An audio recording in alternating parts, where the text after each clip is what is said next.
Behind a one-way mirror in San Francisco, CIA agents sipped martinis and watched a man lose his mind.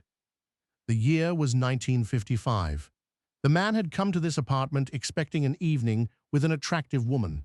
He received something else entirely. A dose of lysergic acid diethylamide slipped into his drink without his knowledge or consent. As the drug took hold, as reality fractured around him, the agents took notes. They called this science. For 13 years, this scene repeated itself in safe houses across San Francisco and New York.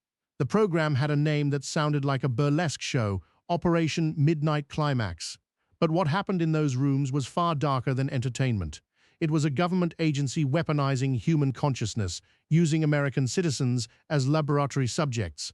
And the full scope of what occurred in those apartments wouldn't emerge until decades later, when congressional investigators began pulling at threads the CIA had tried desperately to burn.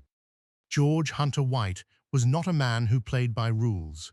A former narcotics agent with the Federal Bureau of Narcotics, White had earned a reputation during World War II for his work with the Office of Strategic Services.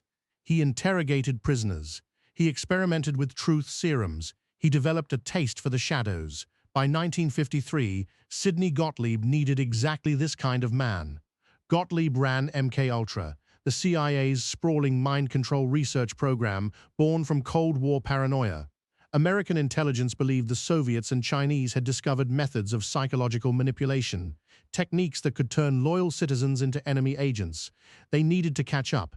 They needed to understand the human mind's breaking points, and they needed someone willing to cross lines that official CIA personnel could not. White received his mission, establish safe houses where unwitting subjects could be dosed with LSD and observed. He would recruit prostitutes to bring men to these locations. The agency would watch through one-way mirrors, documenting every psychological fracture, every moment of drug-induced terror. White agreed immediately. He later wrote in his diary that he was Eichelan with a mission. The first safe house opened at 225 Chestnut Street in San Francisco's Telegraph Hill neighborhood. White decorated it himself. Toulouse-Lautrec posters on the walls, a portable bar stocked with liquor, photographs of women in various states of undress. The aesthetic suggested a bohemian pad belonging to a man of adventurous tastes. Behind the walls, microphones captured every sound.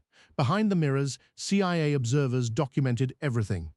White hired prostitutes from San Francisco's underworld. Their instructions were simple: bring clients to the apartment, slip LSD into their drinks, and keep them engaged while the drug took effect. The women received payment. The clients received an experience they never asked for and could never fully understand. The subjects who passed through these rooms came from all walks of life. Businessmen, sailors on shore leave, anyone the prostitutes could lure. None consented. None knew they were participating in a government experiment. They simply found themselves trapped in a nightmare they couldn't explain, watched by men who felt nothing but clinical curiosity. San Francisco proved successful enough that White opened additional locations. A second safe house appeared in the city. Another emerged in New York's Greenwich Village. The operation expanded, and with expansion came escalation. White began experimenting with different delivery methods. He tested LSD administered through food and drink. He explored aerosol dispersal. He investigated whether the drug could be deployed through skin contact. Each test used human subjects who had no idea they were being tested. The observation methods grew more elaborate. White installed one-way mirrors throughout the safe houses. He positioned recording equipment to capture audio and visual documentation. He sat behind those mirrors himself, often drinking heavily while he watched men's psyches unravel. In his personal notes, he expressed what can only be described as enthusiasm for his work. But something else was happening in those rooms. Something that would remain hidden even after the program's exposure. The prostitutes weren't just administering drugs. They were being studied too. White wanted to understand sexuality as a tool of intelligence gathering. He wanted to see how sexual situations affected psychological vulnerability. The layers of exploitation ran deeper than anyone initially understood. What made Operation Midnight Climax possible wasn't just one rogue agent with flexible morals. It was a system. Sidney Gottlieb approved the funding. CIA Director Alan Dulles authorized MKUltra's broader mandate. A chain of command existed with paperwork and budgets and periodic reviews. The safe houses cost the government approximately $5,000 annually to maintain. The prostitutes received their payments. White submitted expense reports. The banality of the operation's administrative structure stands in stark contrast to its human cost. Within the CIA, some question the ethics. Internal memoranda from the period show occasional concerns raised about the legality of dosing unwitting American citizens. These concerns were noted. They changed nothing. The program continued because those at the top believed the intelligence value justified the methods.